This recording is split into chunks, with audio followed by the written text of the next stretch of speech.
ఓం శాంతి. ఈరోజు Murali date 2 July 2026. బాబా చెప్తున్నారు, మధురమైన పిల్లలు, మీరు వికారాలను దానమిస్తే రాహుగ్రహణం దిగిపోతుంది. దానమిచ్చినట్లయితే గ్రహణం వదిలిపోతుంది.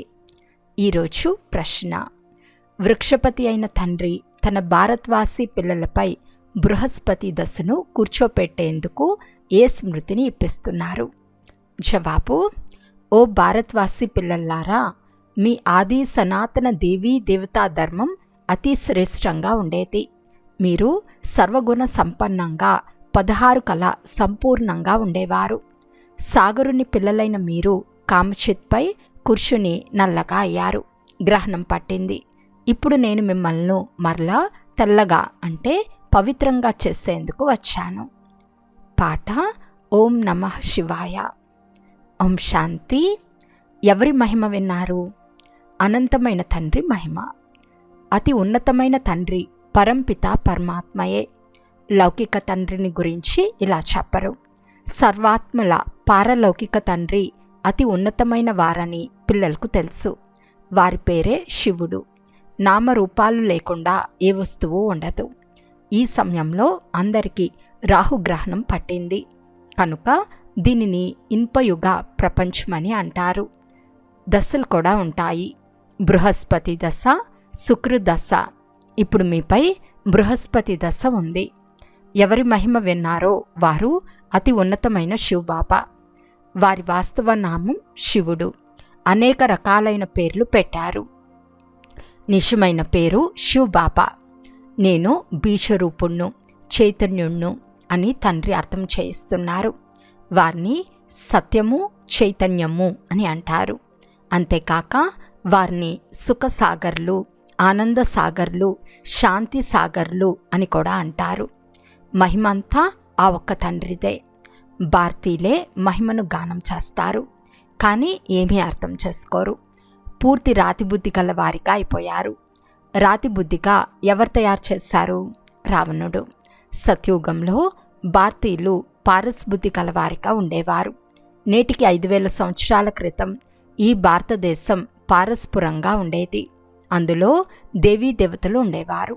భారతదేశానికే అవినాశి ఖండం అని మహిమ ఉంది. భారతదేశంలోనే పారస్బుద్ధి కల దేవతలు ఉండేవారు. ఈ సమయంలో రాతిబుద్ధి కల పతితులున్నారు. పతితులుగా ఎలా అవుతారు అనున్నది కూడా తండ్రి అర్థం చేయించారు. ద్వాపరం యుగం నుండి ఎప్పుడైతే కామచిత్పై కూర్చుంటారో అప్పటి నుండి నల్లగా అయిపోతారు. కామాగ్నిలో అందరూ భ్రష్టమైపోయారు.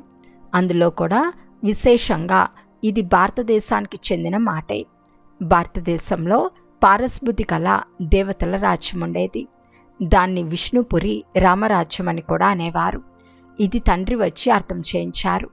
మధురాతి మధురమైన ముద్దు పిల్లల్లారా, మీరు సత్యుగంలో ఉన్నప్పుడు సర్వగుణ సంపన్నంగా ఉండేవారు. ఇది మీ మహిమ. అక్కడ వికారులు ఉండవు. ద్వాపరయుగం నుండి రావణుని 5 వికారాల రాజ్యం ప్రారంభమైంది.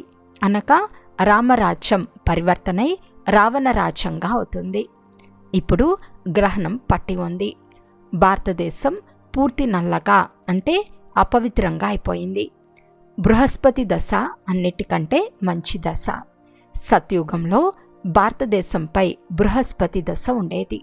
మళ్ళీ త్రేతాయుగంలో శుక్ర దశ వస్తుంది. కనుక 2 కళలు తగ్గిపోతాయి. దానిని వెండి యుగం అని అంటారు. తర్వాత ద్వాపరయుగం, కలియుగాలు వచ్చాయి. మెట్లు దిగుతూ వచ్చారు. శని దశ ఏర్పడింది. ఈ సమయంలో అందరిపై రాహుదశ ఉంది. సూర్యునికి గ్రహణం పట్టినప్పుడు దానం ఇస్తే గ్రహణం వదులుతుందని అంటారు. ఇప్పుడు ఆత్మీక తండ్రి పిల్లలకు అర్థం చేయిస్తున్నారు. ఇది ఆత్మీక జ్ఞానం. ఇది ఏ శాస్త్రాల జ్ఞానం కాదు. శాస్త్రాల జ్ఞానాన్ని భక్తి మార్గమని అంటారు. సత్యత్రేతాయుగాలలో భక్తి ఉండదు. జ్ఞానము, భక్తి, తర్వాత వైరాగ్యము. అనగా ఈ పాత ప్రపంచాన్ని వదలవలసి ఉంటుంది. ఇది శూద్రవర్ణం. విరాట రూపంలో బ్రాహ్మణ, దేవత, క్షత్రియ, వైశ్య వర్ణాలను చూపిస్తారు. ఇది భారతదేశపు కథే. విరాట రూపాన్ని కూడా తయారు చేస్తారు. కానీ రాతి బుద్ధి కలవారు అర్థం చేసుకోలేరు. రాతి బుద్ధిగా ఎందుకయ్యారు? ఎందుకంటే పతితులుగా ఉన్నారు. భారతీయులు పారస్ బుద్ధి కలవారిగా ఉండేవారు, సంపూర్ణ నిర్వీకారులుగా ఉండేవారు. నేటికి 5000 సంవత్సరాల క్రితం భారతదేశం స్వర్గంగా ఉండేది. ఇతర ఖండాలేవి ఉండేవి కావు. ఈ విషయాలు తండ్రి అర్థం చేయిస్తున్నారు. ఈ రాజయోగాన్ని ఎవరు నేర్పిస్తారు? శివాచార్యులు. వారు జ్ఞానసాగర్లు. మనుషులెవ్వరినీ జ్ఞానసాగర్లు అని, సర్వుల పతిత పావన్లు అని అనలేరు. సర్వుల ముక్తిదాత ఒక్క తండ్రి మాత్రమే. దుఃఖం కలిగినప్పుడు రావణుడి నుండి ముక్తులుగా చేసేందుకు తండ్రి స్వయంగా వస్తారు. తర్వాత మార్గదర్శకుడై తీసుకెళ్తాడు. వారిని ఆత్మిక మార్గదర్శకుడు అని అంటారు. తండ్రి చెప్తారు, నేను ఆత్మలైన మీ అందరికీ మార్గదర్శకుడును, అందరినీ తిరిగి తీసుకెళ్తాను. నాలాంటి మార్గదర్శకుడు వేరెవ్వరూ ఉండరు. గాడ్ ఫాదర్, ముక్తిదాత, మార్గదర్శకుడు, ఆనందసాగరుడు అని కూడా అంటారు. అందరిపై దయ చూపిస్తారు. ఎందుకంటే సాగరుణ్ణి పిల్లలందరూ కామచిత్పై కూర్చుని కాలి మరణించారు. ఇందులో కూడా ముఖ్యంగా భారతదేశం మాటే ఉంది. మీరు 16 కళ సంపూర్ణులుగా, సంపూర్ణ నిర్వీకారులుగా ఉండేవారు. ఇప్పుడు కామచిత్పై కూర్చుని మీరు ఎలా తయారయ్యారు? ఇప్పుడు మళ్ళీ తండ్రి వచ్చారు. వృక్షపతి అయిన తండ్రి వచ్చి మనుష్యమాతృలపై బృహస్పతి దశను కూర్చోబెడతారు. పూర్తి విశ్వానికి, ముఖ్యంగా భారతదేశానికి ఈ సమయంలో రాహుగ్రహణం పట్టి ఉంది. తండ్రి చెప్తున్నారు, నేనే వచ్చి పూర్తి ప్రపంచానికి, ముఖ్యంగా భారతదేశానికి గతి సద్గతిని ఇస్తాను. మీరు పారస్బుద్ధి కలవారిగా అయ్యేందుకే ఇక్కడికి వచ్చారు. అతి ప్రియమైన తండ్రి ప్రేయసులందరి ప్రియతముడు ఒక్కరే. అన్ని దేశాలలో లింగాన్ని తప్పకుండా తయారు చేస్తారు. ఎందుకంటే సర్వులకు తండ్రి కదా. భారతదేశంలో శివుని మందిరాలు చాలా ఉన్నాయి. వాటిని శివాలయాలు అని అంటారు, అనగా వారి నివాస స్థానం. సత్యుగంలో దేవీ దేవతా ధర్మానికి చెందిన మనుషులుండేవారు. ఆ ధర్మం ఎప్పుడు ఉండేదో, వారి రాజ్యం ఎప్పుడు ఉండేదో ఎవరికీ తెలియదు. సత్యుగం ఆయువును చాలా ఎక్కువగా రాసేశారు. మీపై ఇప్పుడు 21 జన్మలకు బృహస్పతి దశ కూర్చుని ఉందని తండ్రి అర్థం చేయిస్తున్నారు. తండ్రి వృక్షపతి, జ్ఞానసాగరుడు, పతిత పావనుడు. వారినే అందరూ పిలుస్తారు. నీవే తల్లివి, తండ్రివి, మేము మీ పిల్లలమని అందరూ వారిని మహిమ చేస్తారు. సత్యత్రేతాయుగాలలో అపారమైన సుఖముండేది. తండ్రి హెవెన్లీ గాడ్ ఫాదర్, స్వర్గ రచయిత అయినప్పుడు మనం కూడా తప్పకుండా స్వర్గంలో ఉండాలి. తండ్రి చెప్తారు, మీరంతా స్వర్గవాసులుగా ఉండేవారు, ఇప్పుడు నరకవాసులుగా అయ్యారు. ఆది సనాతన దేవీ దేవతా ధర్మం భారతదేశానికి చెందినదే. క్రైస్తవ ధర్మం వారు ఆ ధర్మంలోనే నడుస్తూ ఉంటారు. కానీ దేవీ దేవతా ధర్మానికి చెందిన మీరు మీ ధర్మాన్ని ఎందుకు మర్చిపోయారు అని తండ్రి అడుగుతున్నారు. మీ ధర్మము, కర్మ సర్వశ్రేష్టంగా ఉండేవని తండ్రి స్మృతినిపిస్తున్నారు. ఇప్పుడు మీరు నీచులుగా, పాపులుగా, వికారులుగా అయిపోయారు. మీరు దేవతల పూజారులు. మరి మీరు స్వయాన్ని హిందువులుగా ఎందుకు చెప్పుకున్నారు? భారతదేశానికి ఎలాంటి పరిస్థితి వచ్చింది?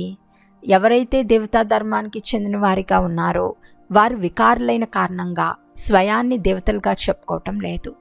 తండ్రి చెప్తారు, ఇప్పుడు ఇది పతిత ప్రపంచం, అంతమయ్యే సమయం. మహాభారత యుద్ధం కూడా రానున్నది. భగవాను వాచ, నేను మీకు సత్యుగం కొరకు రాజయోగాన్ని నేర్పిస్తాను. భగవంతుడు ఒక్కరే, వారి పిల్లలమైన మనం శాలిగ్రాములము. తండ్రి చెప్తారు, పూజ్యులుగా ఉన్న మీరే పూజారులైన భక్తులుగా అయిపోయారు. ఇప్పుడు మళ్ళీ పూజ్య దేవతలుగా అయ్యేందుకు జ్ఞానాన్ని తీసుకుంటారు. మళ్ళీ ద్వాపరయుగంలో పూజ్యుల నుండి పూజారులుగా అయిపోతారు. మీరు పూర్తి 84 జన్మలు తీసుకుంటారు. ఎవరైతే 84 జన్మలు తీసుకున్నారో వారే వచ్చి బ్రహ్మకుమారీలుగా అవుతారు. బ్రహ్మ ద్వారా ఆది సనాతన ధర్మస్థాపన జరుగుతుందని కూడా మహిమ చేయబడింది. ప్రజాపిత ఉన్నప్పుడు వారికి చాలామంది పిల్లలు కూడా ఉంటారు. వారు తప్పకుండా ఇక్కడే ఉండాలి. లెక్కలేనంతమంది ప్రజలున్నారు. ఈ బ్రాహ్మణులే మరలా దేవతలుగా అవ్వాలి. తండ్రి వచ్చి శూద్రులను పరివర్తన చేసి బ్రాహ్మణ ధర్మాన్ని స్థాపన చేస్తారు. ఈ సంగం యుగంలోనే ఆది సనాతన దేవీ దేవతా ధర్మస్థాపన జరుగుతుంది. ఇది కళ్యాణకారి సంగం యుగం. ఈ యుద్ధాన్నే కళ్యాణకారి యుద్ధం అని అంటారు. ఈ వినాశనం తర్వాతనే మళ్ళీ స్వర్గద్వారాలు తెరవబడతాయి. మీరు స్వర్గవాసులుగా అయ్యేందుకు లేక విష్ణుపురికి వెళ్ళేందుకే ఇక్కడికి వచ్చారు. ఇప్పుడు పిల్లలైన మీపై అవినాశి బృహస్పతి దశ ఉంది. 16 కళ సంపూర్ణులు అని పిలువబడతారు. మళ్ళీ 2 కళలు తగ్గిపోతాయి. అప్పుడు శుక్రదశ అని అంటారు. సత్యుగంలో బృహస్పతి దశ తర్వాత త్రేతాలో శుక్రదశ ఉంటుంది. తర్వాత క్రిందకు దిగుతూ వచ్చారు. మంగళ, శని, రాహు దశలు కూడా వస్తాయి. అనేక జన్మల నుండి ఉల్టా దశలు తిరుగుతూ వచ్చాయి. ఇప్పుడు తండ్రి ద్వారా బృహస్పతి దశ కూర్చుని ఉంది. ఈ అనంతమైన తండ్రి జ్ఞానసాగర్లు, పతిత పావన్లు. వారే మీకు తండ్రి, శిక్షకుడు, సద్గురువు కూడా అయ్యారు. మిగిలిన వారంతా అసత్యమైన వారు. వారు ఎవరికీ సద్గతిని ఇవ్వలేరు. దీనినే వికారీ ప్రపంచమని అంటారు. అది నిర్వికారి ప్రపంచం. ఇప్పుడు వికారీ ప్రపంచంలో అందరూ దుఃఖితులుగా ఉన్నారు. యుద్ధాలు, మారణహోమాలు ఏమేమో జరుగుతున్నాయి. దీనినే అనవసర రక్తపాతము జరిగే నాటకమని అంటారు. ఏ తప్పు లేకున్నా ఏమేమో చేస్తూ ఉంటారు. ఒక్క బాంబును ఎలా వేస్తారు అంటే తక్షణమే అంతా సమాప్తమైపోతుంది. ఇది అదే సంగం యుగ సమయము. దేవతలైన మీ కొరకు మళ్ళీ కొత్త ప్రపంచం కావాలి. కనుక తండ్రి చెప్తారు, మధురమైన పిల్లలు మన్మనాభవ. ఇది ఏ తండ్రి చెప్తారు? శివబాబా. వారు నిరాకారులు. మీరు కూడా నిరాకారులే. కానీ మీరు పునర్జన్మల్లో వస్తారు. నేను రాను. ఈ సమయంలో అందరూ పతితులుగా ఉన్నారు. ఒక్కరు కూడా పావనంగా లేరు.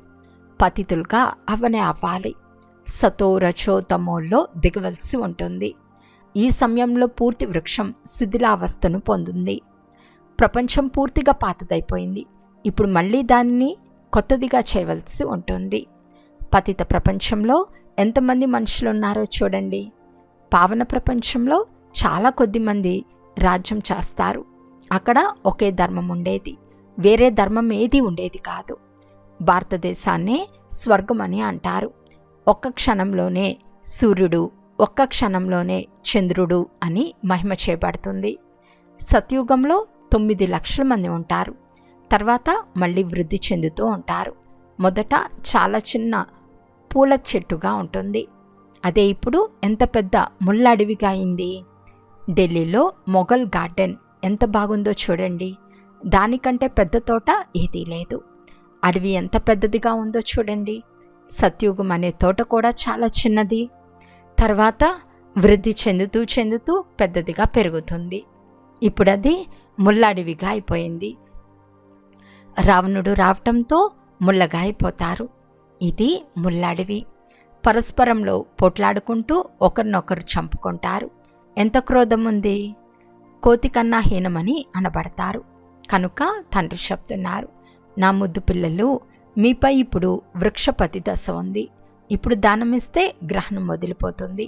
ఇప్పుడు సంపూర్ణ నిర్వికారులుగా ఇక్కడ అవ్వాలి. తర్వాత ఈ శరీరాన్ని వదిలి వెళ్ళి శివాలయంలో వస్తారు. శివాలయంలో చాలా సుఖం ఉంటుంది.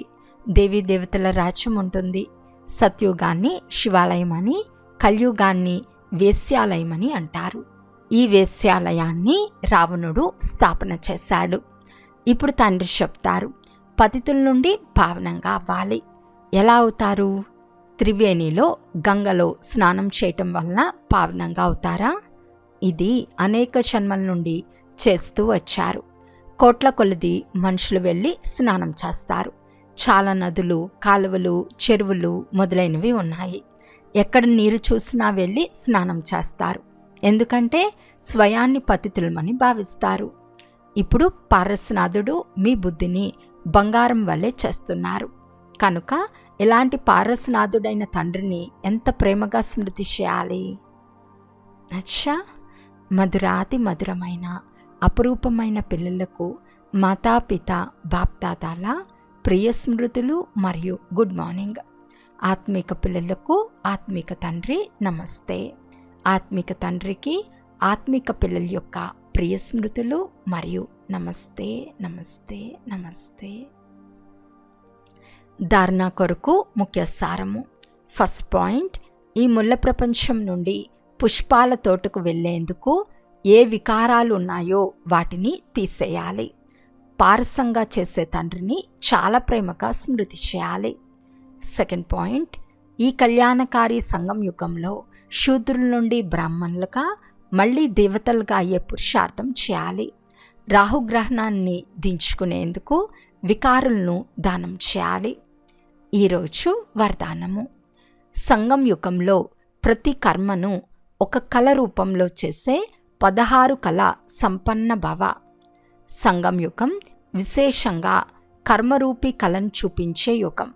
ఎవరి ప్రతి కర్మ ఒక కళ రూపంలో జరుగుతుందో వారి ప్రతి కర్మ లేక గుణాలు మహిమ చేయబడతాయి. 16 కళ సంపన్నము అనగా ప్రతి చలనము సంపూర్ణ కళ యొక్క రూపంలో కనిపించాలి. ఇదే సంపూర్ణ స్టేజ్ యొక్క గుర్తు. ఉదాహరణకి సాకారం బాబా మాట్లాడటం, నడవటం అన్నిట్లో విశేషతను చూశారు కనుక ఇది కళ అయింది. కూర్చునే కళ, నిల్చునే కళ, చూసే కళ, నడిచే కళ ఉండేది. అన్నిట్లో న్యారే స్థితి మరియు విశేషత ఉండేది కనుక ఇలా తండ్రిని అనుసరించి 16 కళ సంపన్నంగా అవ్వండి. స్లోగన్: ఎవరైతే వెంటనే పరిశీలించి నిర్ణయిస్తారో వారే పవర్ఫుల్. అవ్యక్త సూచన: జ్వాలా స్వరూప స్థితిలో ఉండి శక్తిశాలి స్మృతిని అనుభవం చేయండి. ఎప్పుడైతే పిల్లలైన మీ యోగం జ్వాలా స్వరూప శక్తిశాలిగా అవుతుందో అప్పుడు పవిత్రతా యొక్క అగ్ని ఒక్క సెకండ్లో విశ్వంలోని అపవిత్రతా భస్మం చేయగలదు. ఈ పవిత్రతా శక్తి ఒక మహోన్నతమైన శక్తి. చివర్లో ఎప్పుడైతే మీరు సంపూర్ణ పవిత్రంగా అవుతారో అప్పుడు మీ శ్రేష్ఠ సంకల్పం అనే లగ్నం యొక్క అగ్ని ద్వారా ఈ చెత్తంతా భస్మం అయిపోతుంది. అచ్చా, ఓం శాంతి.